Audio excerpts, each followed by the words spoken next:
Welcome to New Reality Awakening, where seekers become finders and stories become transformations. Each week we open the doorway to a new vibration, sharing wisdom, healing, and awakening from the visionaries of the New Reality TV platform. We are New Reality Awakening.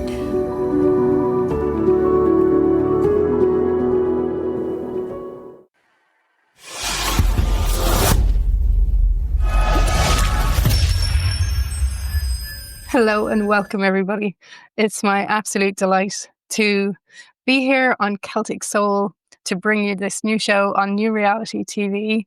And my first guest today is an incredible wisdom keeper by the name of Judith Nilan.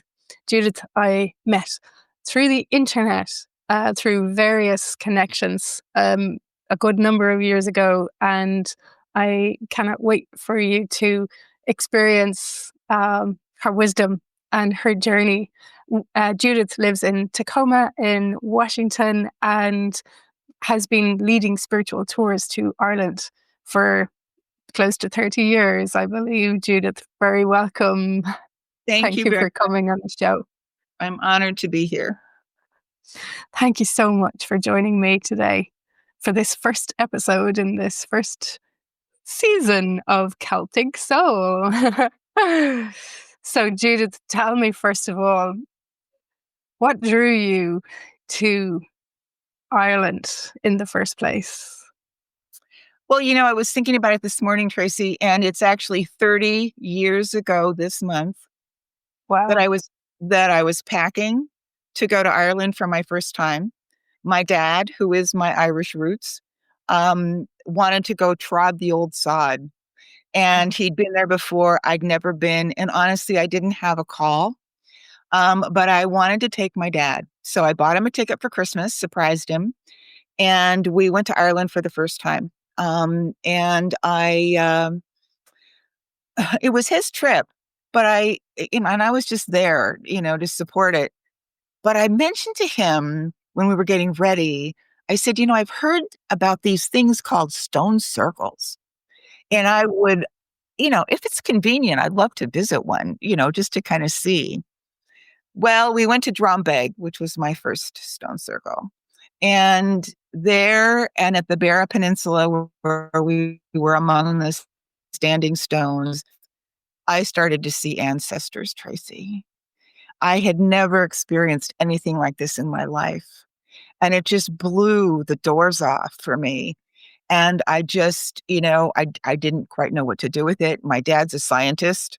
So as I was having this like mystical experience in Drombeg, my dad was out, doing his science, looking around the site.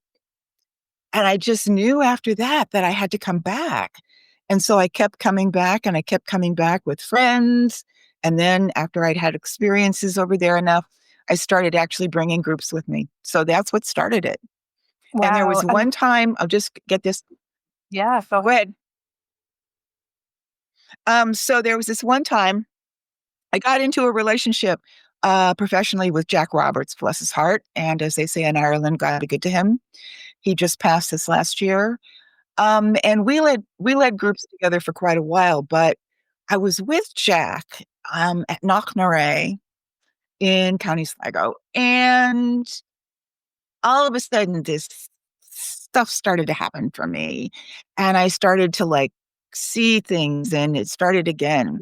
And when we got down, I asked Jack, and he listened, and he said, you were hit by a fairy wind.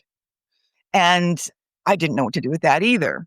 So after that, I came back to Washington State, and just by synchronicity, because that is what happens in Ireland and beyond, I met a shaman. And she said, your ancestors over there have messages for you. And you are so not ready to receive them. So she said, but I lead vision quests. And if you were to do a vision quest with me this next year, you might be ready to go back. So that is what opened it up for me. I did a vision quest with her, a couple actually. And then I was beginning to develop a spiritual framework in which to put my Ireland experiences. Wow. That's some story, Judith. And so your father's connection with Ireland was already embedded in your DNA anyway. Absolutely. Mm-hmm. And you're calling to bring him here, and then to, deep within you to, with that curiosity, what is a stone circle? I'd like to see one. Little did you know. I had no idea. And when you say that you saw the ancestors, can you describe what that was? Yes, I can. It's because it's still so clear in my mind. So I was standing next to this standing stone on the Beara Peninsula. It was a gorgeous day. And I was looking out to the water, right? And I was just kind of zoned out, I guess. And all of a sudden, on either side of me, I started to sense and see these figures that were dressed in old clothes and, even furs. And I just sensed this. I was just standing there with what I knew later to be ancestors. And that's what happened. Wow. And so then you went on your vision quest, and no doubt that really dropped you into the readiness. I'm sure there's a story to tell in that as well. As I'm sure Well, anybody who's been, so quickly. yeah, go Well, ahead. so my so my Lalelewa, who's Eagle Clan, when I was getting ready to go to Ireland the next year after my vision quest, she said, "Okay, so you're going to have a message. They're going to give you a transmission. Now be very careful and be very attentive. It could happen anytime. It could happen when you're peeing behind a bush. Pay attention." And so I went to Ireland and she put me on a diet of, restricted diet so I could be more open. And I thought it was going to be one and done. I thought I was going to be out there probably in one of the landscapes and I was going to get this sense. Every single day, Treacy, I was getting messages on the wind and I would do a meditation, overlooking the ocean, and it was coming in and coming in. And I was with two women who, because of my special diet, we were at bed and breakfast, and every morning they would watch what I ordered for breakfast because they could tell whether my experience was done or not. And it was never done. I finally had to shut it down before we headed back to the United States, but the messages just kept pouring in, just pouring in Wow. from the land and from the wind and from the water. Oh, incredible. Wow. And so, you speak of the messages coming in from the land and from the elements, from the wind, from the water. And you mentioned that, your vision quest, you were with your guide who was from the Eagle clan. And it speaks to me very much of the indigenous cultures that weave across geographies that speak the same language, in fact, because in Ireland, our ancient ancestors, the Tuatha Dé Danann, as we know, would speak the same tongue. So isn't it interesting that that's the language that has transcended the so-called culture that we've developed into? Yeah, do you want to speak to that a little bit? Well, when I first started to explore, this a bit, that really dropped in for me, Treacy. And what I understood is that, particularly in the Northern Hemisphere, we're on the same seasons and cycles. And the ancestral wisdom calls us to pay attention to the earth cycles and seasons. It calls us to pay attention to the cosmics. It calls us to pay attention to the ancestral, and to know that in this big, huge web, this this harmony, this great harmony, our call is to step into relationship with that harmony, whether it's through ancestral connection or earth connection. And so that's really a fundamental part of this. And it's the natural world. We don't have over here the same kinds of vegetation, the same kinds of landscapes, but it's the land. It's Mother Earth. I mean, it's Eru. She just speaks to us wherever we are. Hmm. Beautiful. So there's an Eru. Obviously, Eru is the goddess of Ireland, where Era comes from. She's a sovereign goddess that has given her name to Ireland. But there's an Eru, I think, in every culture as well. Just goes by a different name, right? There are certain places I know that you come with your spiritual tours to Ireland, and one of them being the hill of Ushnock, where it said that Eru is buried. Yep. And it's an incredibly special place.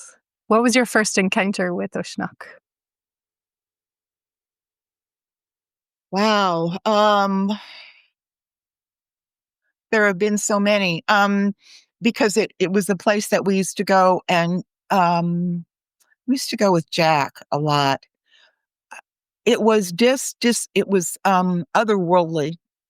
And there was such an incredible connection when we went down to the stone of unification. Just a real sense of a vibration, a real sense of a connection to that deep energy. It was just really profound. Mm. You've written a couple of books, Judith, I have. and one of them you have. One of them, the first one that I read, was A Legacy of Wisdom. It's such a powerful book, I have to say. Would you share a little bit about what caused you to pull all this information together, and where I'll put up a link as to where people can find it, but the wisdom that's held within it. Will you share a little bit about that and the legacy and where it came from? Well, so yeah. I think, where does it come? The inspiration. I mean, I think when we connect with with the creative vitality of Ireland, we're just called to do things. And I was called to write this book, and I was a little nervous about it because, I mean, I'd been there for many years by this time, but at the same time, I felt like, who am I, an American, to be wading into Ireland and kind of rethinking, because that's what this book does, is rethinking some of the more popular ideas about the spiritual heritage of Ireland. But it just compelled me. And the book nestles into three categories, which I think is the wisdom of Ireland. I mean, okay, so let me just stop here and say that many people, including you and Anthony, well, more Anthony Murphy, dear friend of both of ours, accuse me of putting the Irish on a pedestal. And that's probably true, because I do that a lot. I know, and I will acknowledge that none of us are perfect, including the Irish. But what I know to my bones is that there is so much wisdom in the Irish culture about being in right relationship with the earth, about being in right relationship with the sacred, and about being in right relationship in community. And so that's what landed as an organizing construct for the book. Talking about being in right relationship with the sacred, I do bring in the Tua. I do talk about the spiritual ancestors of Ireland and a little bit about who they were and who they are. And we can talk about this later, but especially their story of coming back, which we've talked about, Treacy, is happening right now. Delving into the being in right relationship with the earth was just so obvious, because it is just such a great, I mean, you just walk the land and you're in touch with it. The reverence that the Irish have for the land, those meandering roads that people complain about driving on, although I have to say I've gotten to the point where I love driving on them. But it's that reverence for, they don't mess with the stones in the fields. They don't disrupt, for the most part, their spiritual heritage in that kind of megalithic sense. And the roads just meander because they don't just, well, now, but they haven't just blown through the landscape to put in these straight roads. There's such an honoring of the land. And then, getting right into the Brehon laws, which are such a vital, and many, many different countries in Europe have actually used those constructs as a foundation for their systems of law and law keeping. But the wisdom about being in right relationship and community that's embedded in the Brehon laws is something that I talk about too, about how to take care of each other, how to support each other, how to see each other in community was just really stunning. So, and I'll tell a little bit of a story. So I took my white paper over. I'd written a lot of the book, the legacy book, and I was nervous. I was a little concerned about how it was going to be received in Ireland because of what I just talked about. So, Catholics don't do really well in my book. I mean, they don't get, they don't get top billing. But so it was my first time meeting Anthony Murphy. And Jack and I drove from, the west to the east to meet Anthony close to close to Newgrange. And I gave him my white copy and asked if he would read it. And one of the things that just sticks in my heart is that Jack and I got back and, drove back across the country that night. And that by the next morning, Anthony had read the white paper and said, we've got to encourage her to continue because this will help the Irish deal with the dark night of their soul. And I think in a lot of ways, it's not just the Irish, my dark night of my soul, being of Irish heritage, of really understanding how to come home to the beauty of who we are at our foundational roots. Wow. And that was a really brave thing for you to do, Judith. As you say, you must have been nervous. Like, who are you to tell the Irish about their own stories? But, it's really important because we've forgotten them as well. And it was really important. And I think through the generations as well, there's so many cultures in Ireland now that we have welcomed home and that call Ireland home. But beforehand, we left these shores in droves through famine, through all sorts of situations. And there is no place on earth that is celebrated on the 17th of March as much as Ireland is, as one country for 5 million people. But we experience so much hardship and so much trauma that we, over generations, there are certain folklore, there are certain stories, certain myths that, yes, stayed alive, but in the living reality, I think we forgot them because of the hardships and because of the traumas, and we went into survival mode. And so it takes somebody like you, Judith, to come in from the outside to recognize what's here, what's in the land, the wisdom, the depth that called your heart home to Ireland and that called you home to your own heart, to show us and to remind us, do you not see what you have here?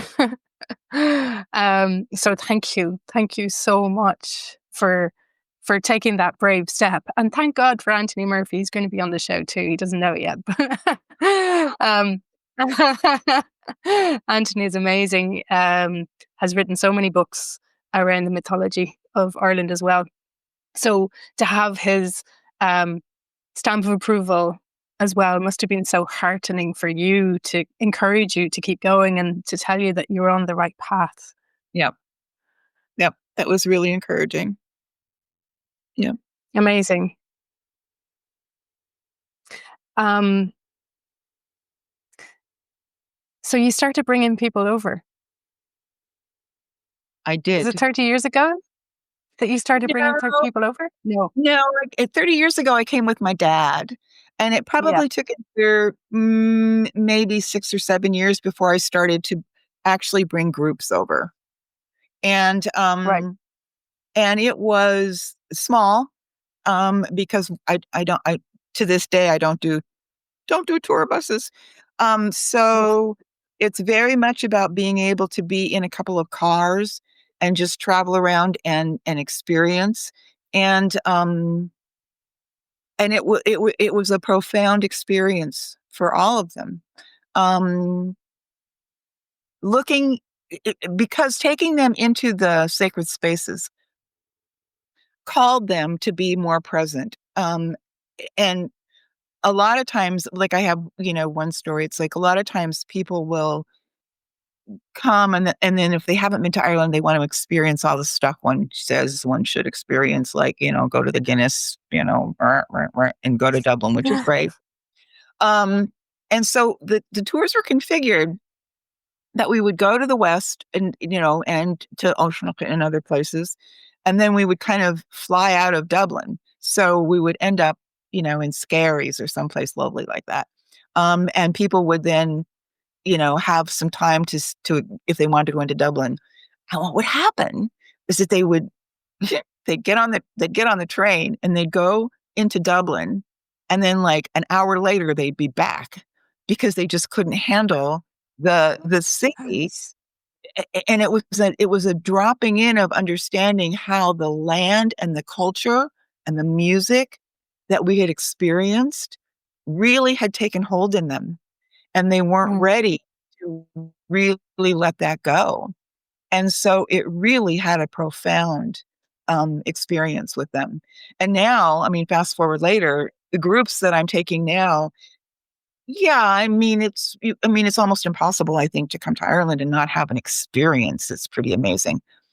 But it's Mm. really morphed into, and you know this because you're part of the sisterhood, it's really morphed into, it's no longer about having an experience. It is, but that's not the whole of it. The whole of it is to really be in relationship with those energies that we encounter in Ireland, the earth energies, the cosmic energies, the ancestral energies, the spiritual energies, and to really open and say yes to developing a relationship with those that you then take back home wherever you live and weave into the fabric of your life. Because Mm. that's the power of what can happen in Ireland.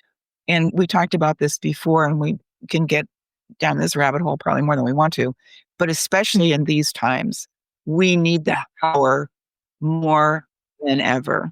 We need Yeah. that depth of being rooted in something strong within us that continues to be about being in right relationship and community, being in right relationship with the earth, and being in right relationship with the sacred. And we need to Yeah. anchor ourselves in that more than we ever have. Yeah, I absolutely agree, 100%. There's never been a more important time. And I feel actually that, the experience that we had with COVID kind of kick-started us back into that, that we're brought out of the everyday monotony of the 9 to 5 of having to go to an office that was disconnecting us from being on the land, from taking time out when we needed to, from taking a break, from not being constantly stuck to a computer. And it's so interesting, as you say, that when you brought people to the land, that there was something ignited in them that they didn't actually want to go back. Just like they didn't want to go to the city or the everyday kind of sightseeing tours, which are all great. But if you're looking to ignite something in your soul, then, connecting with those energies, it is truly profound. I remember a few years ago bringing a couple of friends of mine from the UK to the Hill of Tara, and they'd never been there before. It's one of the sacred sites in Ireland. And I happened to bump into a Japanese tour guide that I knew. And I had explained to my friends the 2 different mounds that are concentric kind of circles in the shape of a figure of 8. And um, on one of the mounds, there is the Leafall, the Stone of Destiny, and it's very visible. it's a standing stone. So everybody goes to that mound. But nobody goes to the other one. And for me, going to the other one, it's kind of like the masculine mound and the feminine mound, where the other one is like kind of, it goes in, you can lie on it. And for me, when you lie on that piece of land, the mother just envelops you. So I had explained this to my friends from the UK, and so they kind of they had it in their mind. And then when I was talking to the Japanese tour guide, I'm like, "Hi, Tama, how are you?" And he had a group of about maybe 10 Japanese tourists with them, and they had all their cameras and their phones, and they were click, click, click, and my UK friend says, "Oh, are you not going to the other mound?" And he says, "But there's nothing to see there." And they said to them, "No, you have to come and lie on the land. You have to come and put your cameras down." So they all came onto the other mound, Chuck Cormac it's called, and they put their cameras down, encouraged them to just lie on the ground. They put their cameras down, and you could actually hear the collective sigh of relief that they were actually coming home. They were landing. They were putting everything down. They weren't operating from their head anymore. They were feeling it. They were experiencing it. And there was just pure silence for a good few minutes. And when they all got up, eventually they were like, "Oh my God, that was the best part of our whole tour," So it doesn't cost anything to be connected to the elements, as you're saying, to the wind, to really communicate with the other world. And I think, as you say, that's how it communicates with us, is through the elements. I'm part of a circle, a sisterhood that Judith started. Actually, was it back in 2020 that you started it, Judith? Or had you started it beforehand? I'm sure it goes back a long way. No, but that's when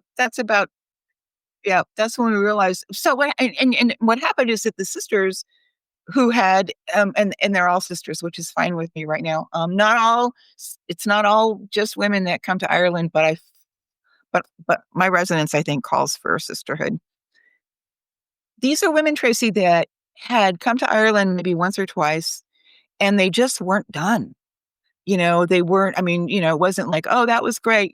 Tick that off my list. Gone to Ireland, gone to this, gone to that, tick, tick, tick, ticked all the boxes, Cliffs of Moher, kissed the Blarney Stone, whatever." Which is something I've never done, I will say, and don't plan on doing. Me neither. But but they weren't done. And so they wanted more. And so we started this sisterhood. And during COVID, it became, online, which was great because these women are from across Canada and all over the United States.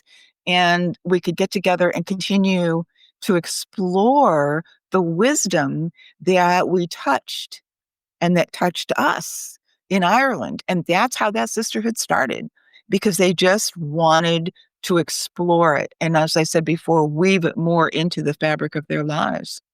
And it was such an honor to be invited into that sisterhood, particularly because because it was online, because everybody all of a sudden woke up to the fact that we could meet online, and, meeting every 2 weeks since then has been such a profound experience. And there's been such a deepening in all of us. And the reason I mention it was because, as well, you invite us to connect in with the elements every time we meet, currently anyway, and to really invite us to drop into noticing what our connection is with the air, how it moves through us, what it wants to express in us, to connect in with the waters.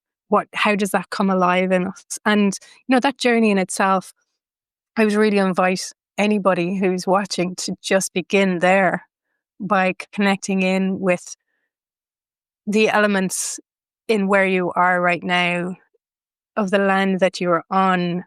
Do you have any other guidance on that, Judith? What folks how they might do that?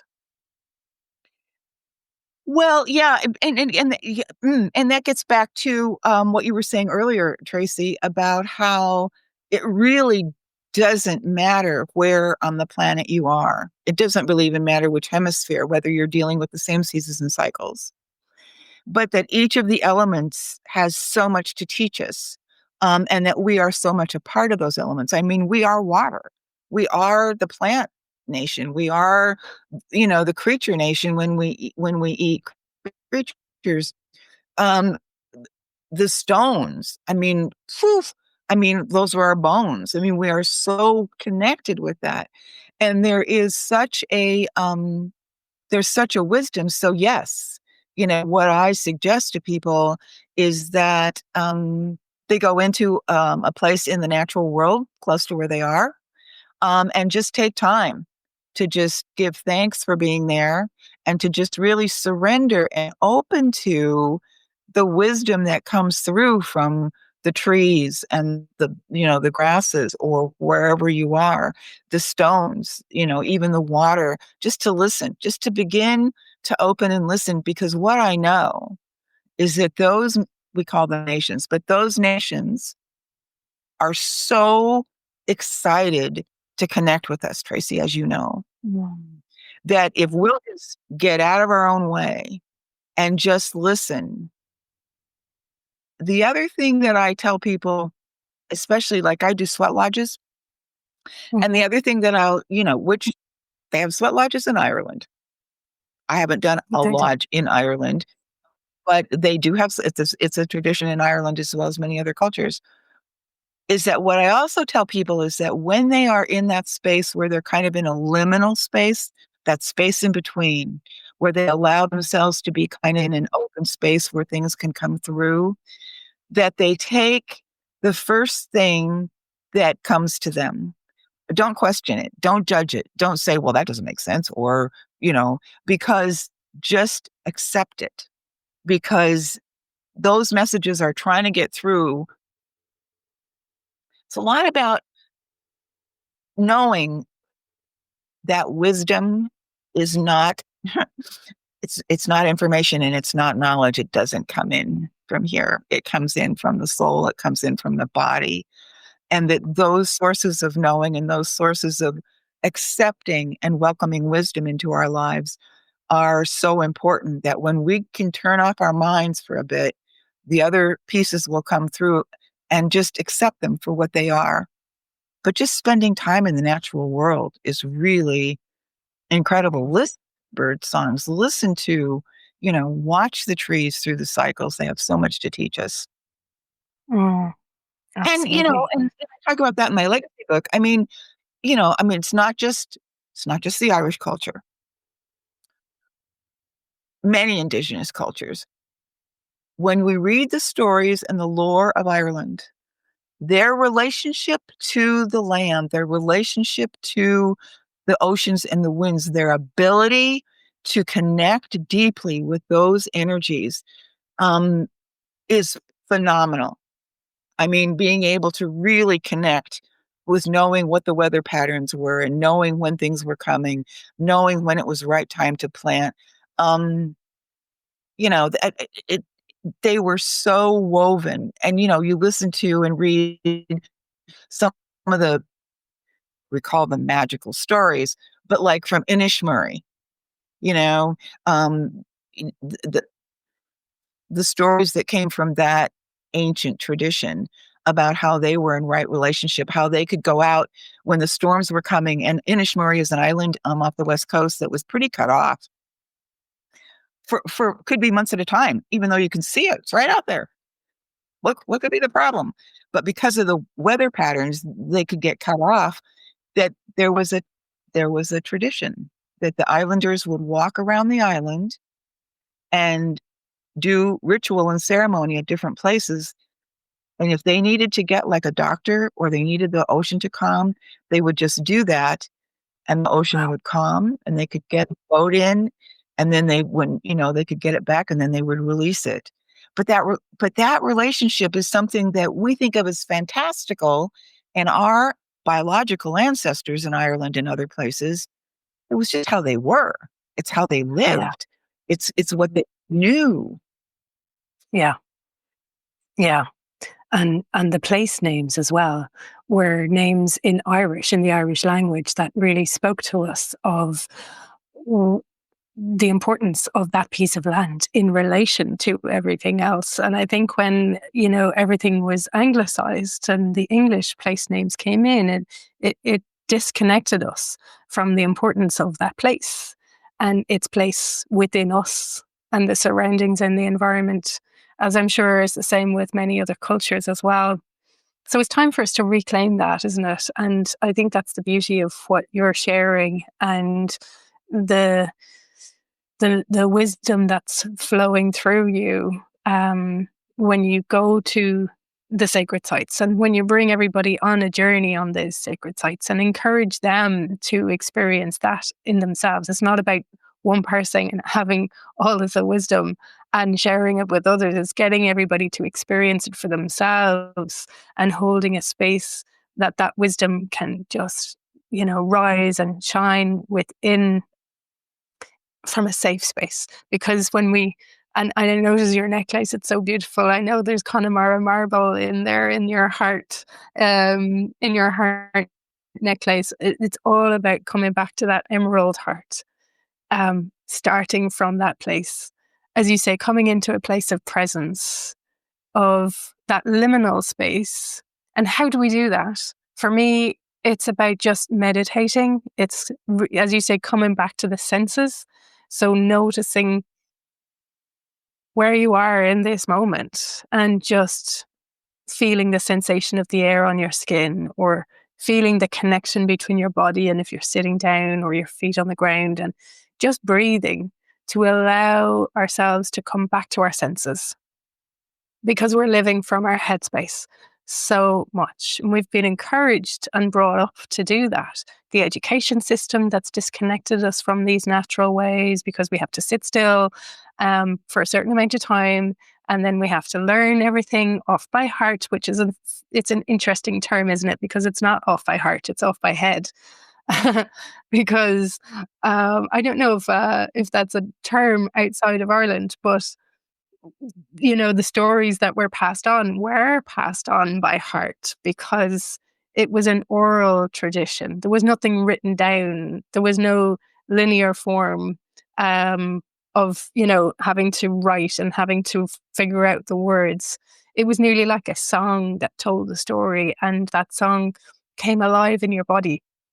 And it was your body that remembered the story, your heart that remembered the story, rather than the words. And I think that has had a massive impact on how we've come to lose the truth in the stories. There's many stories in your book, in the Legacy book, that really spoke to me as well. Like, would you like to share? The story that's coming to mind is the Fintan Mac Bocra, when the chieftains kind of lost their way. Is that I think it's in the Legacy book, or is it the Crone book? It is. Because you have a second book. I do.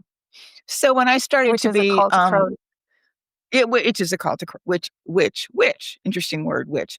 Yes, a call to Crone. Because as I started to get older, it was like the elder wisdom is another dynamic of what I really gleaned from Ireland, and the respect for the ancestral and the elders. And I felt that it was time for us to claim that. So Fintan, it's a great story, and it is actually in Irish history. So they were gathered at the palace, and the tribes had come together, but for some reason they couldn't. The king was waiting inside, and for some reason they couldn't go in. They just weren't. They couldn't go in, and so the chieftains were outside talking, and they said, "Well, we can't go in because we've lost a sense of who we are. But there's something wrong here. We're not in right relation. So we're not in right relationship." And so they sent a message to the king and said, "We can't come in, to this gathering." So he sent off, and as happens in stories, he sent off for Fintan, the elder, and then Fintan said, "I'm not right," and sent for the elder and elder. Finally, this ancient elder Fintan comes into this mystical character, comes into the throne room and says to them, "You have lost your sense of who you are." And he said, and he says, "I remember I was a stag that, roamed the hills, and I was the birds that flew, and I was the salmon of knowledge." I mean, he just went through, I was there, basically saying, "I remember I am from a time when we were all one." And he said, "You have lost your sense of direction about the sacred nature of the different parts of Ireland," which is interesting because he talks about, and I'm going to remember this now. So he talks about like the music coming from the south, the inspiration coming from the west, the commerce coming from the east, and the conflict coming from the north, which I thought was really interesting. And so he talks about how you've lost your essential wheel.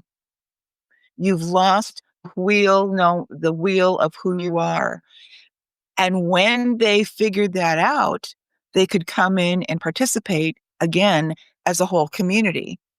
And so that is the beauty of it. It's like remembering the connection that we have to each other, to our art, to our music, to the land, to all parts of who we are. Thank you. Thank you for sharing that again. It's such a powerful story and it's so poignant. I mean, it's so powerful for a reminder of what we can do today to reclaim our places because we have lost our way. We've lost our place because we're all trying to compete with each other and try and do other what's for others to do and not necessarily ours. And I feel that there's something around, embracing the feminine in that is that we don't have to compete. We can collaborate. We can own, as Eru would invite us to do, our sovereign uniqueness. Yes. What is ours to do in the world? And we don't have to do anything else.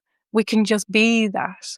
And then when we kind of unravel, I suppose, the threads of conditioning that have bound us into forgetfulness, that we can then come to remembering what's truly in our hearts and what makes our hearts sing, is a great metaphor, that story, for how we can come together and weave communities, as you say, in right relationship, because there's no competition. Nobody else Right. is going to do something the same way as somebody else is. They have a true gift for doing that.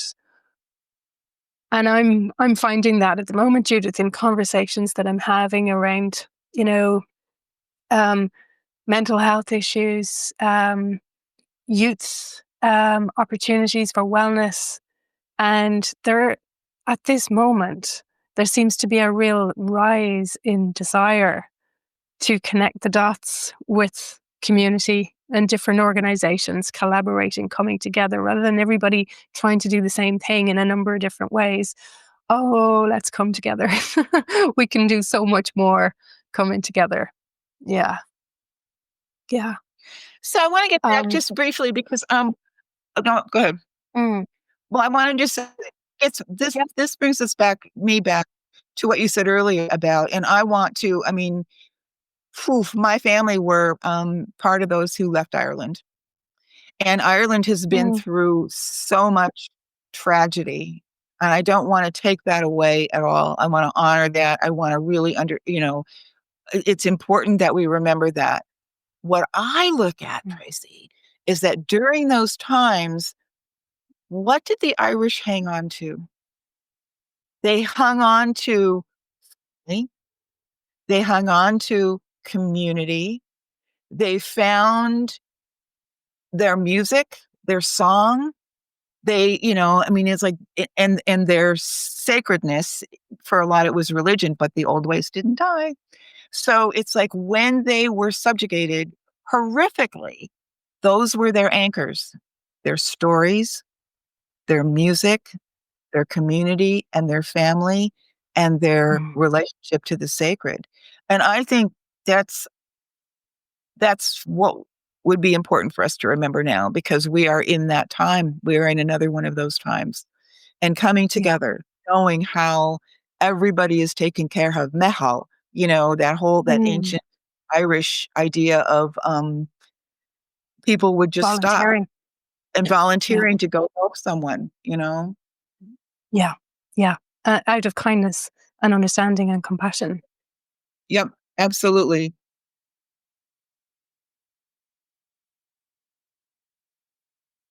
Are you ready to share a little bit about what's next, Judith, for your evolution in terms of, you're bringing groups of women, as it turned out, well, men as well joined the tours, but people, let's say, to Ireland to experience Ireland. You evolved it into an online gathering every 2 weeks. What's next? Do Yeah, you have a plan? there is, and we'll talk about it because you know very well, Treacy, what this conversation is going to get into, my darling. And so my ancestral connections over there are, as Treacy knows, very, very deep now. And the women that go with me to Ireland now, are often women that are returning, and they're coming back because they want an incredibly intense. I mean, so part of what's happening, and we'll just talk about this, is that when we gather in these online gatherings, we'll do a meditation at the beginning. And by the way, I just want to take a break and advertise the fact that if any of you on this have not seen or heard Treacy do a guided meditation, oh my, you need to take advantage of that. This woman is stellar in being able to take you completely into liminal spaces. It's beautiful. Okay, end of commercial. Thank you.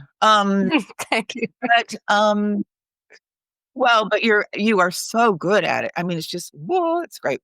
But these women are wanting to get back. And so one of the things that happens, I mean, we're at that level of connection with each other, that one of the things that happens is that when we do these meditations, and I'll say, I'll invite them to go to a sacred space in Ireland, because all of them have been to Ireland.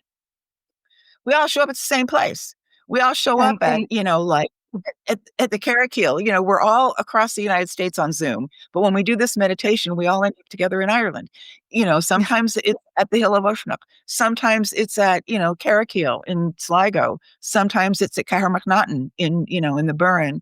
But we see each other. It's like, oh, hi, you're here too. And so, we're having these connections. Several of us were at Cahermacnaghten almost a year ago. And we were very connected with the ancestors that have come to know us when we're there. I'll say druids, but mystic is probably a more accurate. It covers more time, because the druids were mystical, obviously, but these mystical ancestors that show up and connect with us. And they were very clear with us. They said, you need to start a mystery school. And we were like, seriously? And they were like, seriously. So we are now in the process of starting. Mystery School has a lot of baggage. We're calling it a wisdom school. And it's, and like Treacy was talking, it's not a school in terms of curriculum. It is a coming together of folks who are rooted in their sacred sovereignty to share their experiences and their wisdom in circle. It's like, because when we each contribute our wisdom, all of us gain more wisdom.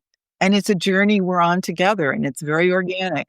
So yes, I have a cottage in Ireland that Treacy's been to a few times, and we'll be back again and again.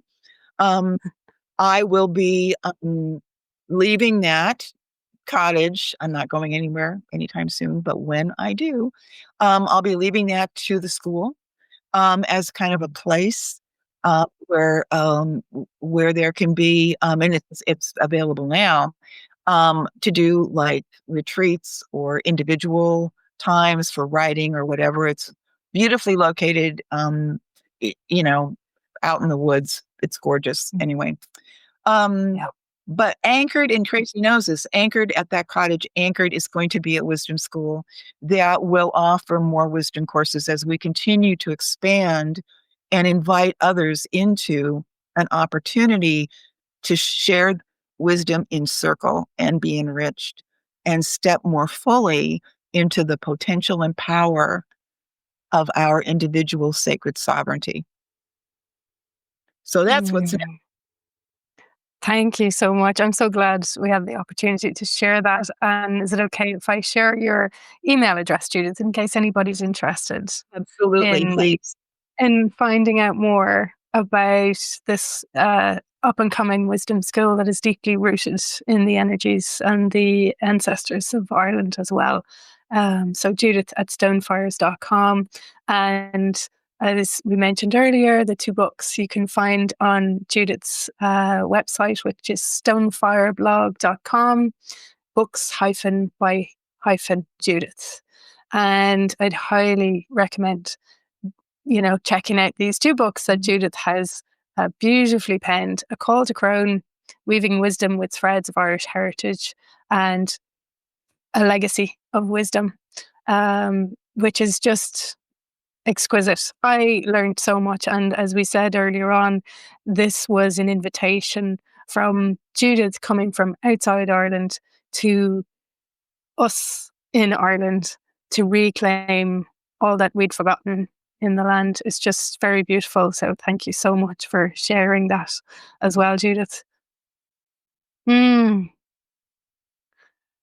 you so much for joining me today for episode 1, season 1 of Celtic Soul that's being shared out to the world. Thank you.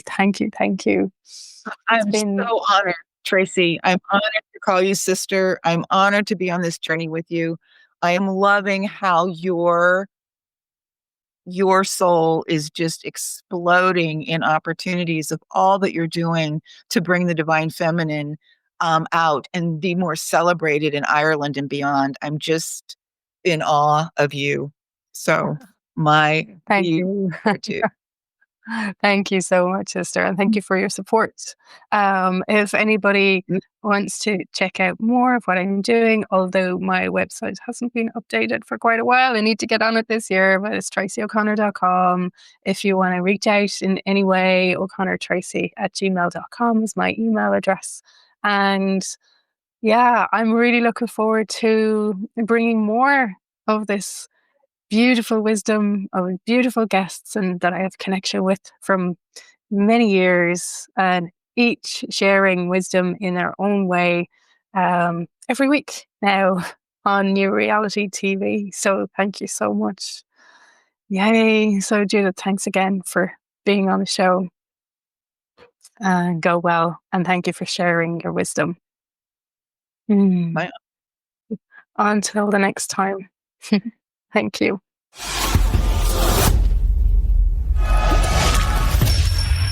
Thanks for tuning in to New Reality Awakening. If this episode sparked something for you, there's so much more waiting.